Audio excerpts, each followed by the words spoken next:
ജോയ്സ് മേർ മിനിസ്ട്രീസിന്റെ സുഹൃത്തുക്കളും പാർട്ട്നേഴ്സുമാണ് ഈ പ്രോഗ്രാമിന്റെ ചിലവുകൾ വഹിക്കുന്നത്.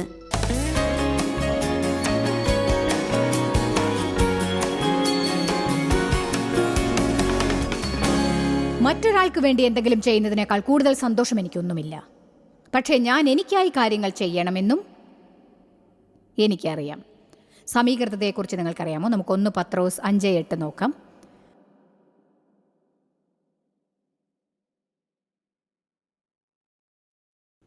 നിർമ്മതരായിരിപ്പിൻ, ഉണർന്ന് ഇരിക്കുവിൻ, എന്തെന്നാൽ നിങ്ങളുടെ പ്രതിയോഗിയായ പിശാച് അലറുന്ന സിംഹം എന്നതുപോലെ ആരെ വിഴുങ്ങേണ്ടു എന്നന്വേഷിച്ച് തിരിഞ്ഞ് ചുറ്റി നടന്നുകൊണ്ടിരിക്കുന്നു എന്ന് വേദപുസ്തകത്തിൽ പറയുന്നു.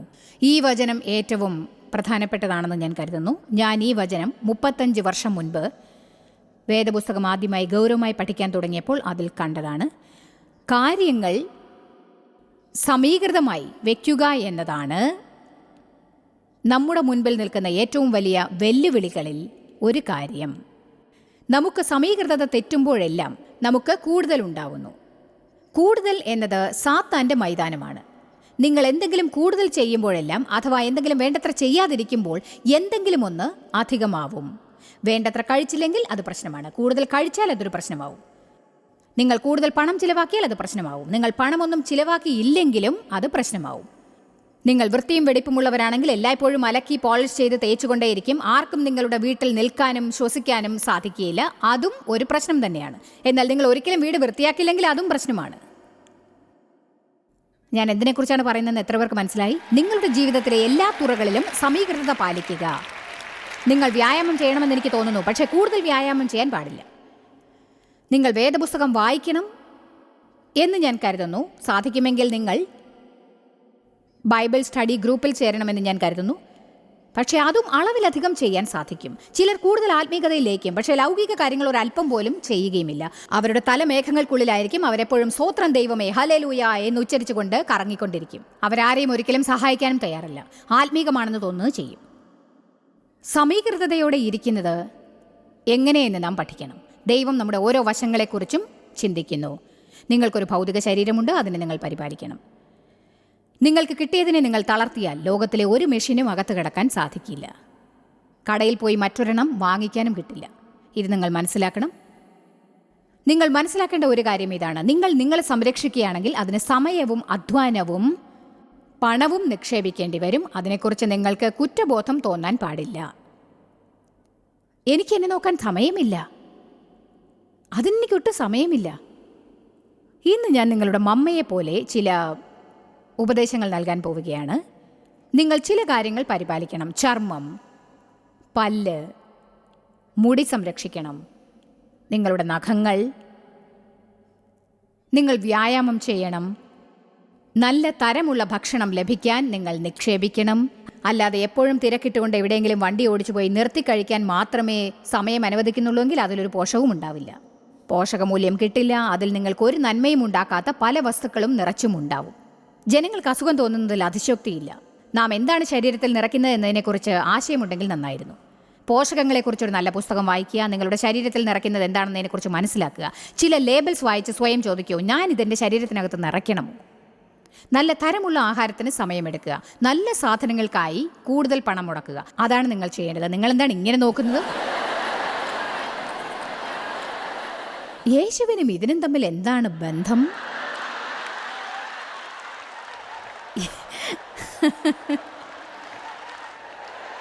യേശുവിനെ കുറിച്ച് നിങ്ങൾ എനിക്ക് പറഞ്ഞു തരണം.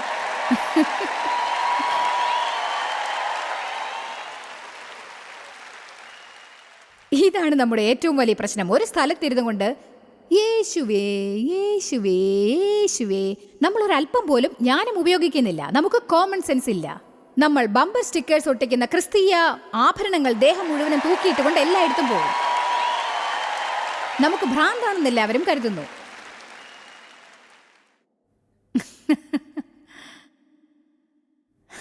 എൻ്റെ ദൈവമേ, ഞാൻ ഇൻ്റർവ്യൂ കൊടുക്കാൻ പോകുമ്പോൾ എപ്പോഴും ജനങ്ങൾ എന്നോട് ചോദിക്കുന്നത് ഒരേപോലുള്ള ചോദ്യങ്ങളായിരിക്കും. ഒരേപോലുള്ള 10 ചോദ്യമെങ്കിലും എന്നോട് ചോദിക്കാറുണ്ട്. പക്ഷേ എപ്പോഴും ചോദിക്കാറുള്ള ചോദ്യം, നിങ്ങൾ ഈ മിനിസ്ട്രിയിൽ എങ്ങനെയാണ് മുഖ്യമായ കാര്യങ്ങൾ തിരഞ്ഞെടുക്കുന്നത്? ഒരു ഭാര്യ, ഒരു മാതാവ്, ഒരു എഴുത്തുകാരി, ഇവയെല്ലാം നിങ്ങൾ നിറവേറ്റുന്നത് എങ്ങനെ? എനിക്ക് ദൈവം ശരിയായ ഉത്തരം നൽകി സഹായിക്കും. ഞാൻ പറഞ്ഞു, ഞാൻ എപ്പോഴും എല്ലാ കാര്യങ്ങളും നേരെയാക്കും. നിങ്ങൾ അങ്ങനെ ചെയ്യുമെന്ന് എനിക്ക് തോന്നുന്നില്ല. ഞാൻ പ്രധാനപ്പെട്ടവ നേരെ ചൊവ്വേ നടത്തും. ഇന്ന് നിങ്ങൾ പലതും നേരാവണ്ണം ചെയ്തേക്കാം, എന്നാൽ നാളെ അവയെല്ലാം തെറ്റും. കാരണം പല കാര്യങ്ങൾ നമുക്ക് നേർക്ക് വരും. അനവധി ഡിമാൻഡുകൾ ഉണ്ടാവും. എന്തിനോട് ശരിയെന്ന് പറയണമെന്നും എന്തിനോട് വേണ്ടെന്ന് പറയണമെന്നും പഠിക്കണം. ആരോടെങ്കിലും നിങ്ങൾ ഇങ്ങനെ പറയുന്നതിൽ തെറ്റില്ല. ഞാൻ ഇന്ന് നിങ്ങൾക്കത് ചെയ്യില്ല. എൻ്റെ പല കാര്യങ്ങളും ഇനിയും ചെയ്തു തീർക്കാനുണ്ട്. ഈ സന്ദേശം നിങ്ങൾക്ക് ഇഷ്ടപ്പെടുമെന്ന് ഞാൻ പറഞ്ഞില്ലേ? ചിലർക്ക് ഇപ്പോഴും അത് തീർച്ചയില്ല. നിങ്ങൾ അങ്ങനെയാണ്. ഞാൻ കരുതി നിങ്ങൾ ടി വിയിൽ പ്രസംഗിച്ച് സ്വന്തം കാര്യം മറന്ന് ത്യാഗം ചെയ്യണമെന്നാണെന്നാണ്. അതെ, അതൊരു നല്ല സന്ദേശം തന്നെയാണ്. നിങ്ങൾക്ക് വേണമെങ്കിൽ ഇത് നിർത്തി ഞാനിത് പ്രസംഗിക്കാം. എന്നാൽ നമുക്ക് അവയെല്ലാം ആവശ്യമാണെന്നതാണ് കാര്യം. ദൈവവചനത്തിൻ്റെ ഒരു കൗൺസിൽ എന്നാണ് അതിൻ്റെ പേര്. ത്യാഗം ചെയ്യാൻ ചില സമയമുണ്ട്. ഇങ്ങനെ പറയാനും സമയമുണ്ട്. ഇല്ല, എനിക്കൊരല്പം വിശ്രമം വേണം, ഞാൻ എൻ്റെ കാര്യങ്ങൾ നോക്കേണ്ടിയിരിക്കുന്നു. നിങ്ങൾ ക്ഷീണിതരെങ്കിൽ കിടന്നുറങ്ങുക. ദിവസം 24 മണിക്കൂറും ജോലി ചെയ്ത് അവശരാകുന്നത് മതിയാക്കൂ. പറയൂ, വല്ലാത്ത ക്ഷീണമുണ്ട്, ഞാൻ കിടന്നുറങ്ങട്ടെ. നിങ്ങൾ ക്ഷീണിതരാണെങ്കിൽ, നിങ്ങൾ ഒന്നും തന്നെ ചെയ്യുന്നില്ലെങ്കിൽ, വേണ്ടാത്ത കാര്യങ്ങൾ എപ്പോഴും ചെയ്യുന്നുണ്ടെങ്കിൽ, നിങ്ങൾ എന്തും ഇഷ്ടപ്പെടുന്ന ഒരു വ്യക്തിയായിരിക്കും. എനിക്കറിയില്ല, മാനിക്യൂർ, പെഡിക്യൂർ, നടത്തം, എന്തായാലും പറയൂ. കുറച്ച് സമയത്തേക്ക് നിങ്ങൾ എന്നെ കാണില്ല. ഞാൻ എൻ്റെ കാര്യം നോക്കാൻ പോവുകയാണ്. നമ്മൾ വിശ്രമിച്ചാൽ ലോകം അവസാനിക്കുന്നത് പോലെ നാം പെരുമാറും. ഞാനിപ്പോൾ അങ്ങനെ പെരുമാറാറുണ്ടെന്നറിയാമോ? ഞങ്ങളുടെ വീട്ടിൽ നിന്ന് ഞങ്ങൾ താമസിക്കുന്ന ടൗണിലേക്ക് പോകുന്ന വഴിക്ക് ഒരു ഹൈവേ ഉണ്ട്. ആ ഹൈവേയിൽ 2 ചെറിയ സ്ഥലങ്ങൾ, അവിടെ സെൽഫോൺ ടവർ ഇല്ലാത്ത സ്ഥലമാണ്. തീരെ റേഞ്ച് കിട്ടില്ല. ആരെയും വിളിക്കാൻ പറ്റാതെ 2 മിനിറ്റ് ഇരിക്കുക എന്ന് പറഞ്ഞാൽ ശരിക്കും കലിയിളകും. ഇന്ന് നമ്മുടെ സമൂഹത്തിൽ നമുക്കെല്ലാം വിരൽ തുമ്പിൽ തന്നെ നേടണം. പണ്ട് ആർക്കെങ്കിലും ഫോൺ ചെയ്യണമെങ്കിൽ കാർ റോഡിൽ നിന്ന് മാറ്റിയിട്ടിട്ട് കോയിൻ ഇട്ട് ചെയ്യും. ഫോൺ തേടും, ചില്ലറ കയ്യിലുണ്ടാകുമോ എന്ന് നോക്കും.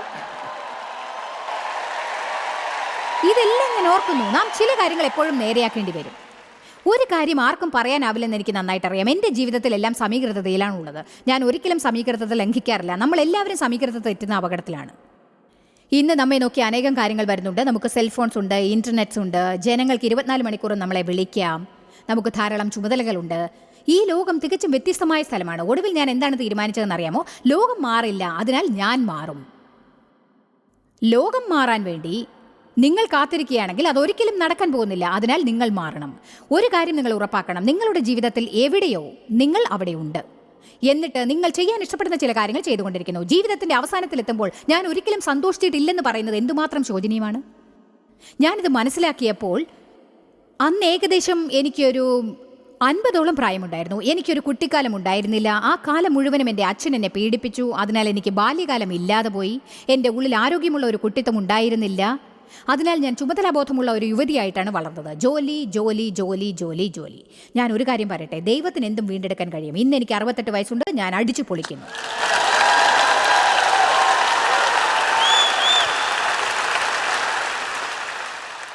പക്ഷേ ഞാൻ പഠിച്ച കാര്യങ്ങളിൽ ഒന്ന്, എന്ത് ചെയ്താലും അത് ആസ്വദിക്കാൻ പഠിക്കുക എന്നുള്ളതാണ്. ഞാനിത് സന്തോഷിക്കുന്നു. എനിക്കിതിൽ സന്തോഷമുണ്ട്.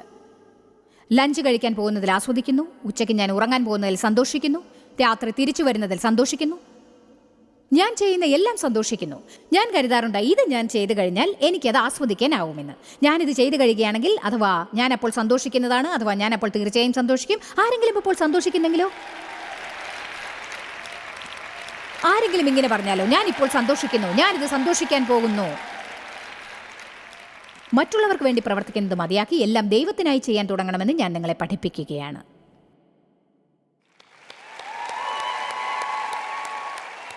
ഇന്ന് ഞാൻ വിചാരിച്ചതിനേക്കാൾ കൂടുതൽ സന്തോഷിക്കുന്നു.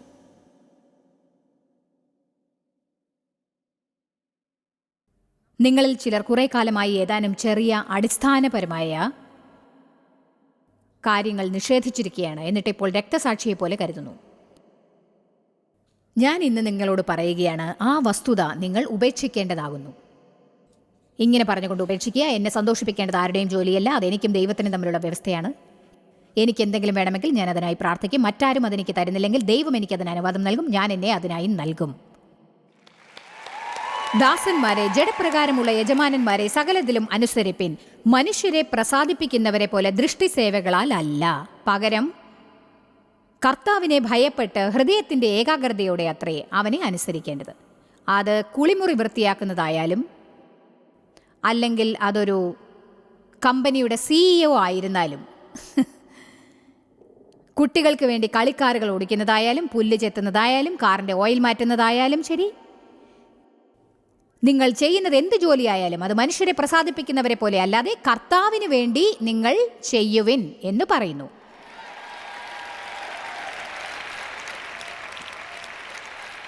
ഞാൻ ഒരു കാര്യം പറയട്ടെ, ഇത് നിങ്ങൾക്ക് ഇഷ്ടപ്പെടുമെന്ന് തോന്നുന്നില്ല. ആരും ഇത് തെറ്റായിട്ട് എടുക്കരുത്. ഇത് നോക്കൂ, നിങ്ങളെ സ്വാധീനിക്കാൻ ഞാൻ ഒരിക്കലും നിർബന്ധിതയല്ല. നിങ്ങൾ എന്ത് ചിന്തിക്കുന്നു എന്നതിനെക്കുറിച്ച് എനിക്കൊരു ചിന്തയുമില്ല. കാരണം എൻ്റെ കാര്യത്തിൽ ഞാൻ സ്വതന്ത്രയാണ്. നിങ്ങൾ നിങ്ങളെക്കുറിച്ച് സ്വതന്ത്രരാണെങ്കിൽ നിങ്ങൾക്കൊരു നല്ല കാലമുണ്ടാവും. പക്ഷേ ഞാൻ നിങ്ങൾക്ക് വേണ്ടിയാണ് വന്നിരിക്കുന്നത് എന്ന് കരുതേണ്ട. പക്ഷേ സത്യം പറഞ്ഞാൽ ഞാനിവിടെ വന്നിരിക്കുന്നത് ദൈവത്തിനായിട്ടാണ്. കാരണം ഇവിടെയാണ് ഞാൻ ഉണ്ടായിരിക്കേണ്ടതെന്ന് ദൈവം ആഗ്രഹിക്കുന്നു. നിങ്ങൾക്കും ഇത് പഠിക്കാനാവും. ഇത് പഠിക്കാൻ എനിക്ക് കുറേ കാലമെടുത്തു. അപ്പോൾ അനുഭവിച്ച വേദന നിങ്ങളോട് എനിക്ക് പറയാനാവും. നിങ്ങൾ ചെയ്യുന്ന എല്ലാ കാര്യവും ഒരാൾക്ക് വേണ്ടി ചെയ്യാൻ പഠിച്ചാൽ ദൈവം നിങ്ങൾ ചെയ്യുന്നതെല്ലാം കാണുന്നുണ്ട് എന്ന ബോധത്തോടെ ചെയ്യുക. നിങ്ങൾ ചെയ്യുന്നത് എന്തായാലും നിങ്ങളത് ശരിയായ മനോഭാവത്തോടെ ചെയ്യുകയാണെങ്കിൽ ദൈവം നിങ്ങൾക്ക് പ്രതിഫലം നൽകും. എന്നാൽ അത് നിങ്ങൾ ജനങ്ങളെ പ്രീതിപ്പെടുത്താൻ ചെയ്യുകയാണെങ്കിൽ നിങ്ങൾക്ക് ലഭിക്കണമെന്ന് ആഗ്രഹിക്കുന്നത് ജനങ്ങളിൽ നിന്ന് പലപ്പോഴും ലഭ്യമാക്കാനാവില്ല. അത് ലഭിക്കാതെ വരുന്ന സമയത്ത് നിങ്ങൾക്ക് നിരാശ തോന്നാനിടയാവും, നിങ്ങൾക്ക് വിദ്വേഷമുണ്ടാവും, നിങ്ങൾ അവരോട് ദേഷ്യപ്പെടും. അങ്ങനെ അവരുമായുള്ള ബന്ധത്തിൽ പല പ്രശ്നങ്ങളും ഉണ്ടാവും. വീണ്ടും നിങ്ങൾ ഇന്ന് തിരിച്ചു പോകുമ്പോൾ നിങ്ങൾ സ്വയം ചോദിക്കൂ, ഞാൻ ചെയ്യുന്നത് എന്തുകൊണ്ടാണ് ചെയ്യുന്നത്?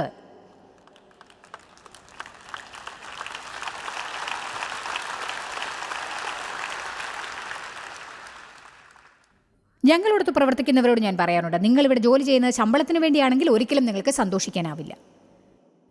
ഞങ്ങൾ സ്റ്റാഫ്സിന് നല്ല ശമ്പളം കൊടുക്കുന്നുണ്ട്. പക്ഷേ നിങ്ങളുടെ ലക്ഷ്യം പണം മാത്രമാണെങ്കിൽ നിങ്ങൾക്ക് എത്ര തന്നെ ശമ്പളം ഉണ്ടായാലും നിങ്ങൾ മറ്റെവിടെയെങ്കിലും പ്രവർത്തിക്കേണ്ടി വരും. കാരണം അവിടെയാണ് നിങ്ങൾ ഇരിക്കേണ്ടതെന്ന് വിശ്വസിക്കും. നിങ്ങൾ പഴയ സ്ഥലത്ത് തുടരണം, കാരണം അത് ദൈവം നിങ്ങൾക്ക് തന്ന അസൈൻമെൻ്റ് ആണെന്ന് നിങ്ങൾ വിശ്വസിക്കണം. അവിടെയാണ് ആർക്കെങ്കിലും ശുശ്രൂഷ ചെയ്യേണ്ടതെന്ന് ദൈവം നിശ്ചയിച്ചിട്ടുണ്ട്. ദൈവത്തിൻ്റെ ഉദ്ദേശം എന്തു തന്നെയായാലും നിങ്ങൾ എവിടെയാണ് ഇരിക്കേണ്ടതെന്ന് നിശ്ചയിച്ചിരിക്കുന്നു, അവിടെ നിങ്ങൾ ഇരിക്കേണ്ടതാണ്. അതായത് നിങ്ങൾ ഈ പറച്ചിൽ ഒഴിവാക്കുക. നോക്ക്, ഞാൻ നിനക്ക് വേണ്ടി ഇത് ചെയ്തു, നിനക്ക് വേണ്ടി ഞാൻ അത് ചെയ്തു, നിനക്ക് വേണ്ടി ഞാൻ ഇതൊക്കെ ചെയ്തില്ലേ, നിനക്ക് വേണ്ടി ഞാൻ അതൊക്കെ ചെയ്തില്ലേ, എന്നിട്ടെന്താ? ആരും എന്നെ പ്രശംസിക്കുന്നില്ല, ആരും എന്നെ സ്നേഹിക്കുന്നില്ല, മറ്റുള്ളവർക്ക് സേവനം ചെയ്യാൻ ഞാൻ ജീവിതം മുഴുവനും ചിലവാക്കി, എന്നിട്ടിപ്പോൾ എൻ്റെ കാര്യമോ, എനിക്കിപ്പോൾ വയസ്സായി, ആരും എന്നെക്കുറിച്ച് ശ്രദ്ധിക്കുന്നില്ല, ആരും എന്നെ സ്നേഹിക്കുന്നില്ല. നിങ്ങൾക്കറിയാമോ, അത് നിങ്ങളുടെ സ്വന്തം തെറ്റാണ്.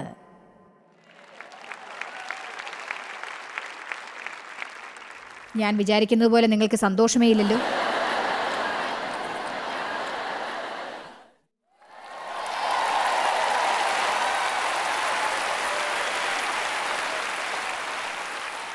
എന്തുകൊണ്ടാണെന്നോ എനിക്കതറിയാം. നോക്കൂ, സ്വയസഹതാപം ഉപേക്ഷിക്കുന്നത് കഠിനമായിരുന്നു. ഞാൻ ഒന്ന് പറയട്ടെ, സ്വയസഹതാപത്തിന് ഇരയാവുക എന്ന് പറയുന്നത് വിഡ്ഢിത്തമാണ്. പക്ഷേ കാര്യം ഇതായിരുന്നു, ഡേവ് പുറത്തു പോയി ഗോൾഫ് കളിക്കും, എന്നാൽ ഞാൻ വീട്ടിൽ നിന്ന് എന്നെപ്പറ്റി ചിന്തിച്ച് സഹതപിച്ച് കരയും. ഇത് എന്തുമാത്രം മണ്ടത്തരമാണ് അല്ലേ? അത് ഗോൾഫ് കളിക്കുന്നതിൽ നിന്ന് അദ്ദേഹത്തെ പിന്തിരിപ്പിച്ചില്ല. ഒരു കാര്യം പോലും മാറിയില്ല. അതൊട്ടും തന്നെ ദൈവത്തെ സന്തോഷിപ്പിച്ചില്ല. ഒടുവിൽ ഞാൻ എന്താണ് തീരുമാനിച്ചതെന്നോ, അദ്ദേഹം ഏതായാലും ഗോൾഫ് കളിക്കാൻ പോകും. എനിക്ക് എന്ത് ചെയ്യാനാവുമെന്ന് കണ്ടുപിടിച്ച് ഞാൻ അത് ചെയ്യും.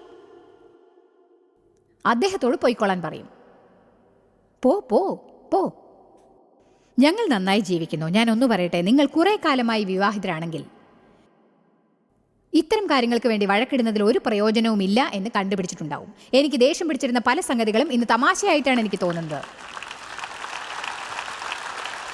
പുറകോട്ട് നോക്കി ചിന്തിച്ചാൽ ഞാൻ അദ്ദേഹത്തോട് ഒരാഴ്ചയോളം സംസാരിക്കാതിരുന്നെന്ന് എനിക്ക് വിശ്വസിക്കാനേ വയ്യ.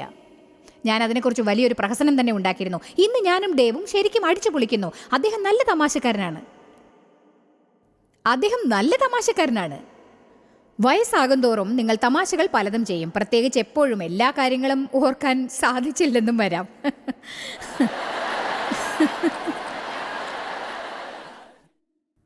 ഞാൻ സന്തോഷിക്കുന്ന കാര്യങ്ങളുടെ ലിസ്റ്റിൽ എനിക്ക് ഏറ്റവും ഇഷ്ടപ്പെട്ട കാര്യം എന്താണെന്ന് ഞാൻ പറയട്ടെ.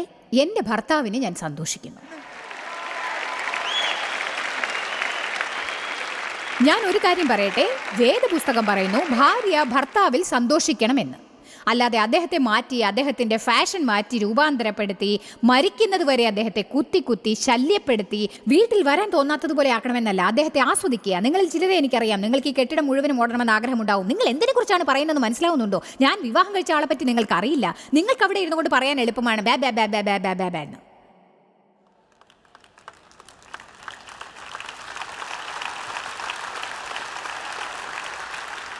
അല്ല, ഇന്നിവിടെ വന്ന പുരുഷന്മാരെ, ഇത് നിങ്ങൾക്ക് ഇഷ്ടപ്പെട്ടു അല്ലേ? അതെ, ഭർത്താക്കന്മാരെ, നിങ്ങളുടെ ഭാര്യമാരോട് നന്നായി പെരുമാറുവിൻ.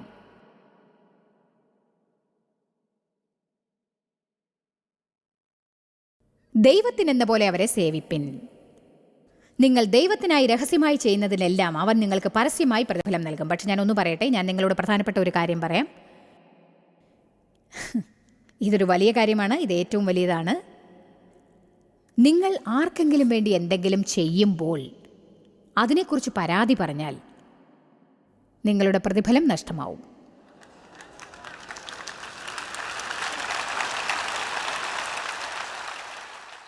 ആമേൻ. ശരി, സദൃശവാക്യം 31 അധ്യായം നോക്കാം. 1 മിനിറ്റ് നിങ്ങൾ എന്നോട് ക്ഷമിച്ചേ പറ്റൂ, കാരണം ഇത് സദൃശവാക്യം 31 എല്ലാം തികഞ്ഞ ഒരു സ്ത്രീയെക്കുറിച്ചാണ്. സ്ത്രീക്കും പുരുഷന്മാർക്കും വെവ്വേറെ തത്വങ്ങൾ ഈ പുസ്തകത്തിലുണ്ട്. അതുകൊണ്ട് പുരുഷന്മാരുടെ മനോഭാവം പുലർത്തരുത്. സദൃശവാക്യം 31 സ്ത്രീയെക്കുറിച്ചുള്ള കാര്യം ഇവിടെ ഇരുന്ന് കേൾക്കാൻ ഞാൻ തയ്യാറില്ല. കാരണം അതുപോലൊരു വ്യക്തിയെ വെച്ചാണ് നമ്മൾ എന്ത് ചെയ്യണം എന്നതിനെക്കുറിച്ച് ഞാൻ നിങ്ങളെ സ്വാധീനിക്കാൻ പരിശ്രമിക്കുന്നത്. ഈ സ്ത്രീ എന്നെ ദേഷ്യം പിടിപ്പിക്കാറുണ്ടായിരുന്നു. ഞാൻ തമാശ പറയുകയല്ല. ഞാൻ വചനത്തെ ഗൗരവമായി പഠിക്കാൻ തുടങ്ങിയപ്പോൾ ആദ്യം കരുതി, ഛേ ആർക്കും അങ്ങനെ ഇരിക്കാനാവില്ല.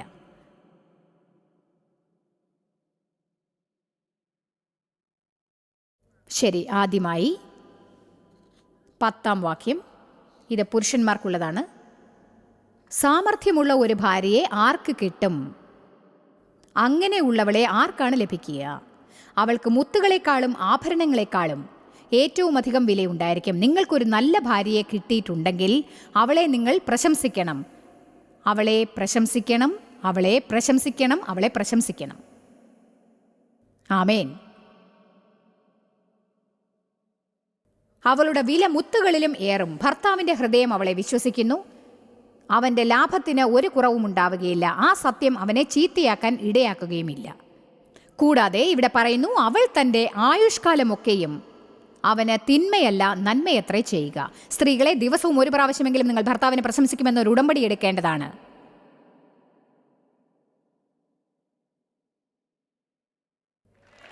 എനിക്കിങ്ങനെയുള്ള കാര്യങ്ങളൊന്നും കേൾക്കാൻ ഇഷ്ടമല്ല. നിങ്ങളിത് കേൾക്കുന്നുണ്ടോ? ഒരു ദിവസം ഒരു പ്രശംസ. ദൈവമേ, ഞാൻ അങ്ങനെ ചെയ്യില്ല, അദ്ദേഹം എന്നെ പ്രശംസിക്കുന്നില്ലല്ലോ. എന്നാൽ ആദ്യത്തെ സംരംഭം നിങ്ങളുടെ ഭാഗത്തു നിന്ന് തന്നെ ആയിരിക്കട്ടെ. നിങ്ങൾ വിവാഹിതരല്ലെങ്കിൽ വിവാഹം കഴിക്കാൻ ആഗ്രഹിക്കുന്നവരെങ്കിലും പ്രശംസിക്കുക. നിങ്ങൾ ഇനിയും വിവാഹിതരല്ല. ഞാനത് തിരിച്ചെടുക്കാൻ പോവുകയാണ്. നിങ്ങൾക്ക് പരിചയമുള്ളവരെ പ്രശംസിക്കൂ, പക്ഷേ എപ്പോഴും ആവശ്യമില്ല. ഇത് നോക്കൂ, അവൾ ആട്ടുരോമവും ചണവും സമ്പാദിച്ച് താല്പര്യത്തോടെ കൈകൊണ്ട് വേല ചെയ്യുന്നു. എല്ലാവരും പറയൂ, വേല ചെയ്യുന്നു. അവൻ കച്ചവട കപ്പൽ പോലെയാകുന്നു, ദൂരത്ത് നിന്ന് ആഹാരം കൊണ്ടുവരുന്നു. അവൾ നന്നേ രാവിലെ എഴുന്നേറ്റ് വീട്ടിലുള്ളവർക്ക് ആഹാരവും വേലക്കാരത്തിക്ക് ഓഹരിയും കൊടുക്കുന്നു. അവൾ ഭക്ഷണം ഉണ്ടാക്കുക മാത്രമല്ല, അതിന് വേണ്ടതായ സാധനങ്ങളും ഉണ്ടാക്കുന്നു.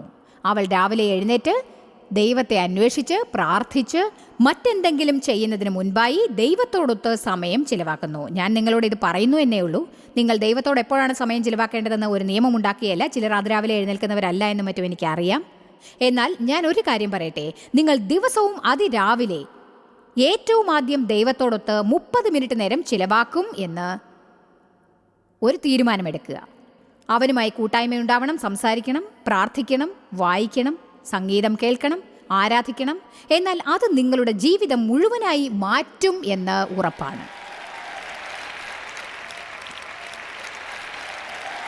എനിക്ക് ഒരു കാര്യം കൂടി പറയാനുണ്ട്.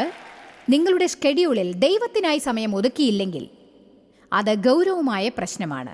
നിങ്ങൾക്കൊരിക്കലും സന്തോഷമുണ്ടാവില്ല, ഒരിക്കലും സമാധാനമുണ്ടാവില്ല. അവൾ നന്നേ രാവിലെ എഴുന്നേറ്റ് വീട്ടിലുള്ളവർക്ക് ആഹാരവും വേലക്കാരത്തികൾക്ക് ഓഹരിയും കൊടുക്കുന്നു. നിങ്ങൾ കരുതും, ഓ അതുപോലൊരു വേലക്കാരത്തി എനിക്കും ഉണ്ടായിരുന്നെങ്കിൽ, അവളെപ്പോലെ നിങ്ങളും പെരുമാറിയിരുന്നെങ്കിൽ നിങ്ങൾക്കും ഒരു വേലക്കാരി ഉണ്ടാവുമായിരുന്നു. അവൾ ഒരു നിലത്തിന്മേൽ ദൃഷ്ടി വെച്ച് അത് മേടിക്കുന്നു. അവൾ ഒരു തൊഴിലുടമയാണ്. കൈനേട്ടം കൊണ്ട് മുന്തിരിത്തോട്ടം ഉണ്ടാക്കുന്നു. എനിക്കിതിഷ്ടപ്പെട്ടു. അവൾ ബലം കൊണ്ട് അരമുറുക്കുകയും ഭുജങ്ങളെ ശക്തീകരിക്കുകയും ചെയ്യുന്നു. അതുവരെ ചെയ്യുമെന്ന് ഉടമ്പടി ചെയ്ത കാര്യങ്ങൾ ഉണ്ടെങ്കിൽ അതിന് തടസ്സമുണ്ടാക്കുന്ന മറ്റു കാര്യങ്ങൾ ചെയ്യാൻ ഏറ്റെടുക്കില്ല. നിങ്ങളിൽ എത്ര പേരാണ് കൂടുതൽ കാര്യങ്ങൾ ഏറ്റെടുത്ത് അവ ചെയ്യാനാവാതെ വിഷമിക്കുന്നത്? എന്തുകൊണ്ടാണെന്നോ, കാരണം നിങ്ങൾ വികാരം കൊണ്ട് ഉടമ്പടി ചെയ്തു. ഓ അതെ അതെ അതെ, സ്തോത്രം ദൈവമേ, എനിക്കത് ചെയ്യാനാവും. എന്നിട്ട് ഒരാഴ്ചയ്ക്ക് ശേഷം നിങ്ങൾ കരുതും, ഞാൻ എന്താണ് ഈ ചെയ്തത്? ഞാനത് ചെയ്യും എന്ന് പറയുന്നതിന് മുൻപ് നിങ്ങൾ ചിന്തിക്കുക. എന്തെങ്കിലും ഏറ്റെടുക്കുന്നതിന് മുൻപ് നിങ്ങൾ ചിന്തിക്കണം. നിങ്ങളത് ശരിക്ക് ചെയ്യാൻ ആഗ്രഹിക്കുന്നുണ്ടോ എന്ന് സ്വയം ചോദിക്കണം. അവൾ ഒരു നിലത്തിന്മേൽ ദൃഷ്ടി വെച്ച് അത് മേടിക്കുന്നു. കൈനേട്ടം കൊണ്ട് അവൾ ഒരു മുന്തിരിത്തോട്ടം ഉണ്ടാക്കുന്നു. അവൾ ബലം കൊണ്ട് അരമുറുക്കുകയും ഭുജങ്ങളെ ശക്തീകരിക്കുകയും ചെയ്യുന്നു. ഞാൻ ഒരിക്കൽ കൂടി ഇത് വായിക്കാം. അവൾ ഒരു നിലത്തിന്മേൽ ദൃഷ്ടി വെച്ച് അത് മേടിക്കുന്നു. കൈനേട്ടം കൊണ്ട് അവൾ ഒരു മുന്തിരി തോട്ടം ഉണ്ടാക്കുന്നു. സദൃശവാക്യം 31 സ്ത്രീ നന്നായി വ്യായാമം ചെയ്തിരുന്നു. നിങ്ങളോട് ഞാൻ വ്യായാമത്തെപ്പറ്റി പറയേണ്ടതില്ലെന്നറിയാം. പക്ഷേ ദൈവം നമുക്ക് ഈ ജോയിൻസ് തന്നിരിക്കുന്നത് അത് ചലിപ്പിച്ച് പ്രവർത്തിക്കാനാണ്, അല്ലാതെ വെറുതെ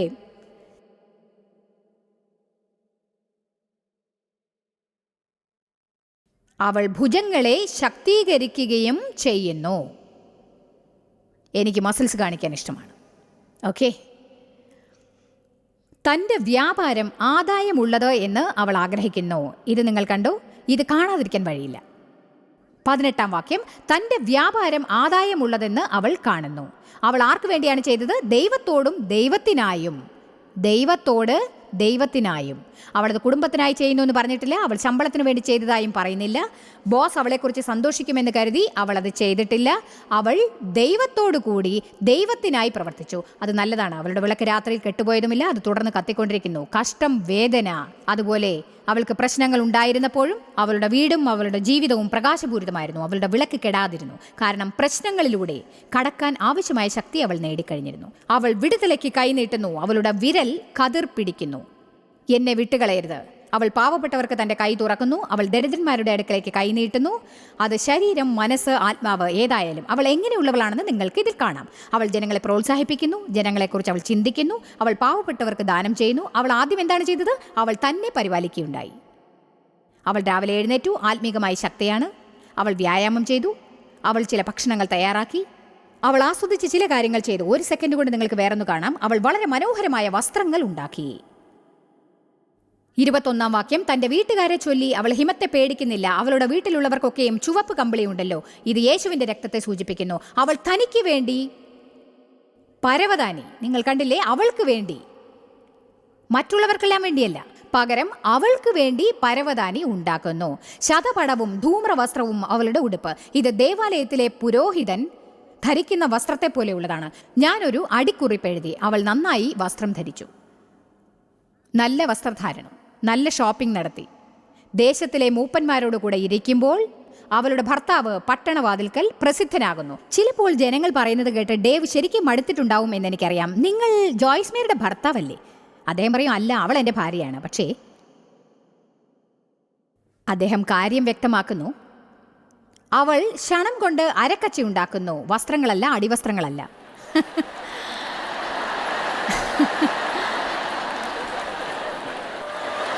നമ്മൾ മുഴുവനായി വസ്ത്രം ധരിക്കുന്നു. അടിവസ്ത്രം ധരിക്കാൻ നാം മറക്കില്ല.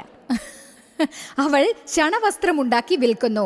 അരക്കച്ചയുണ്ടാക്കി കച്ചവടക്കാരനെ ഏൽപ്പിക്കുന്നു. നമ്മൾ അവസാനിപ്പിക്കുകയാണ്. ബലവും മഹിമയും അവളുടെ ഉടുപ്പ്.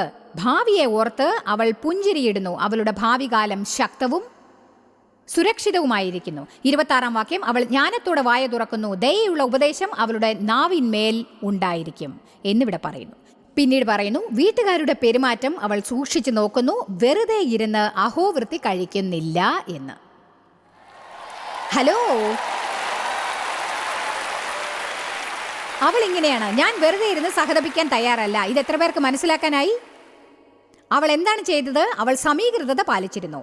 എല്ലാം തികഞ്ഞ സ്ത്രീയോ പുരുഷനോ അവർ മറ്റുള്ളവരെക്കുറിച്ച് ചിന്തിക്കുക മാത്രമല്ല, അവളെക്കുറിച്ചും ചിന്തിക്കുന്നുണ്ട്. അവൾ ആദ്യം എഴുന്നേൽക്കുന്നു, ആത്മീകമായി ശക്തയാണ്, അവളുടെ ദിവസത്തെ പ്ലാൻ ചെയ്യുന്നു, അവർക്കെല്ലാം ഒരുക്കാൻ അറിയാം, താൻ ആസ്വദിക്കുന്ന അവൾ ചെയ്യുന്നു, അവൾക്ക് മനോഹരമായ സാധനങ്ങളുണ്ട്, അവൾ നല്ല തുണികൾ ധരിക്കുന്നു, അവർക്കൊരല്പം തൊഴിലിൽ ശ്രദ്ധ കേന്ദ്രീകരിക്കുന്നു. നിങ്ങളിൽ ചിലർ ജീവിതം ജീവിക്കാൻ സമയമായിരിക്കുന്നു. അവളുടെ മക്കൾ എഴുന്നേറ്റ് അവളെ ഭാഗ്യവതി എന്ന് പുകഴ്ത്തുന്നു. അവളുടെ ഭർത്താവും അവളെ പ്രശംസിക്കുന്നു. രക്തസാക്ഷിയുടെ മനോഭാവം അവസാനിപ്പിക്കുക. ആരും എനിക്കൊന്നും ചെയ്യുന്നില്ല. നിങ്ങൾ നിങ്ങൾക്കായി പ്രാർത്ഥിക്കൂ. ആരെങ്കിലും എന്നെ സഹായിച്ചിരുന്നെങ്കിൽ. അവർ സഹായിച്ചില്ലെങ്കിൽ നിങ്ങൾ സ്വയം പ്രവർത്തിക്കൂ. എനിക്കിത് മടുത്തു, എനിക്ക് എപ്പോഴും ജോലി ജോലി ജോലി. ശരി, എപ്പോഴും ജോലി ചെയ്യാതിരിക്കൂ. പ്രാർത്ഥിച്ച് സമീകൃതത കണ്ടെത്തുക, അത് ഉടമ്പടി എടുക്കൂ. കൂടുതൽ പ്രവർത്തിക്കരുത്. അതിനാൽ ഞാൻ പറയുന്നു, സമീകൃതത പാലിക്കൂ. നിങ്ങളെ സ്വയം പരിപാലിക്കുന്നു എന്ന് ഉറപ്പാക്കൂ. കാരണം മറ്റുള്ളവരെ നിങ്ങൾ പരിപാലിക്കുന്നത് പോലെ ഇതും പ്രധാനമാണ്. നിങ്ങൾ മറ്റുള്ളവരെ കുറിച്ച് ചിന്തിച്ച് പ്രവർത്തിക്കണമെങ്കിൽ ആദ്യം സ്വയം ശക്തിയും ആരോഗ്യവും കാത്തു സൂക്ഷിക്കേണ്ടതാകുന്നു എന്ന് ഉറപ്പുവരുത്താൻ മറക്കരുത്. ജോയ്സ് മേയറുടെ ശുശ്രൂഷാ കേന്ദ്രത്തിൽ നിങ്ങൾ അറിഞ്ഞതിനേക്കാൾ നിങ്ങൾ ഞങ്ങൾക്ക് വളരെ പ്രിയപ്പെട്ടവരാണ്. ലോകം മുഴുവൻ ഈ ശുശ്രൂഷാ കേന്ദ്രത്തെ നടത്താൻ സഹായിച്ചതിൽ എല്ലാവർക്കും വളരെ നന്ദി. നമ്മൾ ഒരുമിച്ച് വിശക്കുന്നവർക്ക് ആഹാരം കൊടുക്കുന്നു, പാവപ്പെട്ടവർക്ക് വസ്ത്രങ്ങൾ കൊടുക്കുന്നു, എല്ലാ ദേശത്തേക്കും സന്ദേശങ്ങൾ അറിയിക്കുന്നു. ഞങ്ങൾ നിങ്ങളോട് അപേക്ഷിക്കുകയാണ്, ഞങ്ങളോട് ബന്ധപ്പെടുക. joycemeyer.org. നിങ്ങളുടെ പ്രാർത്ഥനകളും അപേക്ഷകളും പകർന്നുകൊള്ളാൻ, അതിനെപ്പറ്റി കൂടുതൽ അറിയുവാൻ, ജോയ്സിന്റെ പൊതുയോഗ വിവരപ്പട്ടിക ലോകം മുഴുവൻ ക്രിസ്തുവിന്റെ സ്നേഹം പകരാൻ ഞങ്ങളോട് പങ്കുചേരുക.